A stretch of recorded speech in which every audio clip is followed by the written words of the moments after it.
Good morning, everyone, and welcome to the PivotBoss pre-market video for Friday, January 31st, 2025. I am Frank Ochoa, aka PivotBoss. Happy Friday, everyone. We are seeing a bit of strength here out of the markets this morning, especially on the heels of Apple's earnings after the bell Thursday afternoon. A bit of strength here with the gap up and pushing through the previous session's highs, and we're seeing that across the board for the ES, the NQ, the YM.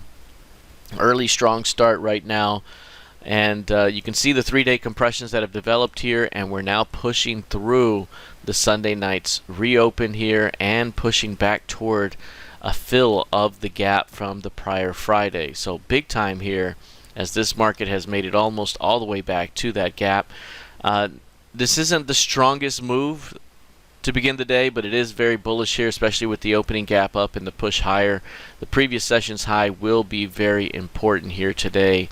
Can price stay above that level, or do we begin to see some selling pressure back below it? Day over day here lately, we've seen price push just beyond the high and then fall back in. Same thing yesterday, above the high, fall back in. Do we fall back into the range here? 61.16 is going to be that key level here, the previous session's high. A failure there, and you rotate back into the range and kind of keep it basically what we've seen here. Higher high, higher low, but still within the relatively narrow range as this market continues to digest here following Monday's huge move. Again, this market continues to be just shy of those all-time highs here. That's going to continue to be a big area of interest as well. If we do push into that zone, do we see another rotation back down, perhaps back towards 6,000, 59.50, or even lower? But early on, keep an eye on the previous session's high, 61.16, for signs of further acceptance or failed acceptance above that area. Looking at the NQ right now, very narrow range for the NQ, 37% of ADR, just above the previous session's high as well. Previous session's high, 21,748, and you can see day over day, a little bit higher highs, higher lows, and we're now right above the previous open here from Sunday night session, just above that open, just below a gap fill, and again, similar to the ES here, strong overnight or after hours reopen move up. Got a gap up and a push, but it's not the most bullish move just yet. And any failure back below that 21,750 zone will begin to push prices back into the range below. And of course, we have kind of this upward sloping compression here that has developed, and that could continue to play out throughout the day as the market builds ahead of February next week. So again, keep an eye on that previous session's high. A failure to hold that level could open up a return back into the range below. A failure to hold that level opens up a return back down, but any push beyond, say, the 21.8 level opens up a gap fill on a near-term basis. All right, let's take a look here at crude oil. Crude right now higher by 0.4%. This one right here, inside day again. This one has also developed a range at these lows. You can kind of see that compression that is built out over the last 4 to 5 days. Building some energy down here, wiping out the gains for the year for the most part. 72, the big key level here, rallied from 72 up and then back to 72, and now we're holding in a range over the last several days. This one really needs a strong low to work from in order to change the directional conviction. Until then, still trending down, still lower highs, still lower lows. Now an inside day here with a 62% of ADR day, and a failure to hold 72 here will open up a continuation to the downside between 66 and 67, which is where we have recent support. If it can hang on to prices above 72s, we could be bouncing back to the upside here, perhaps back to see VPOC and the $80 level. So big time key level here for crude. Looking at gold futures, gold right now about break even on the day, but new highs, new all-time highs this morning.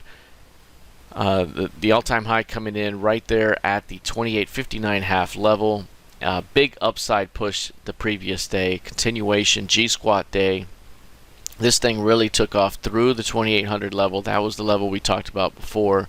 We're likely going to go up for a test at 2800 and then once we get there, can we push through in a transition type day? And yesterday could be seen as a transition through 2800. It finished right around the 2850 level, and this starts to open up a continuation toward the 2900 level and 3000. Remember, the back end of this range right here, if we look at this large trading range and we calculate that back end right there, and then mark that back end from about 2750 up, 2740 up, it's going to give you 3000 as a measured move. And this market continues to show strength out of that range. We're now through the top of the range here of the larger rectangular pattern. All signs point to more strength ahead for this one, especially if it can continue to keep 2800 bid on retests. For today, a little bit of a fade after trend day, little holding pattern up here at these highs.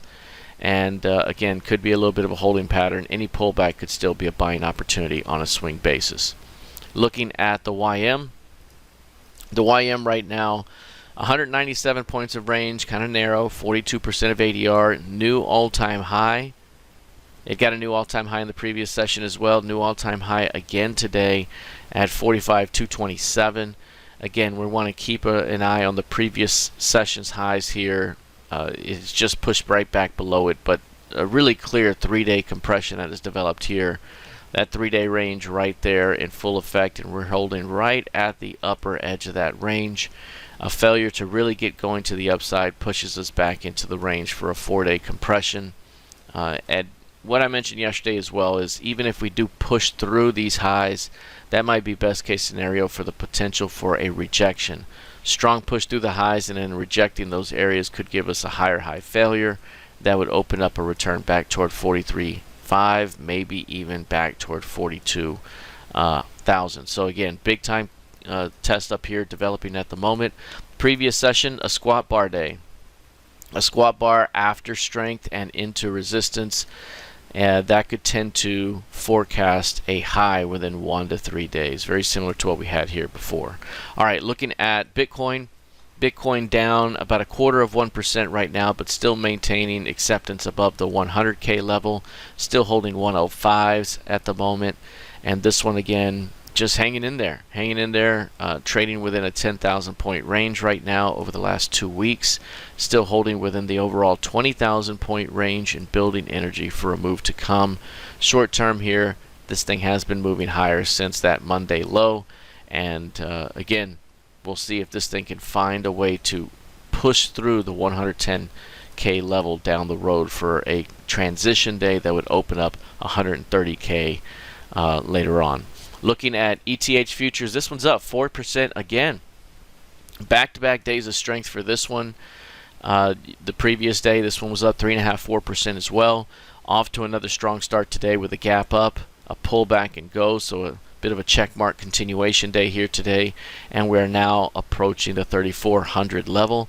Today's high 33.92s, and this is back-to-back days of strength. Again, we're still kind of in that near-term downtrending price action here, so after strength we have seen this market turn right back down. Are we going to see that again? That was the caution yesterday, that after a little bit of strength here, do we see another turn back down, or can this thing push through 3,400 and open up another wave of strength ahead back toward 4,000? So right now showing some strength, still within the modest downtrend at the moment. But if it can transition through 3,400, it begins to open up 4,000 up above. All right, that is it for now. We'll see how this plays out heading into the rest of the session. Happy Friday. Please be sure to like, share, and subscribe, and have a fantastic weekend. We'll see you in the trading room. Take care.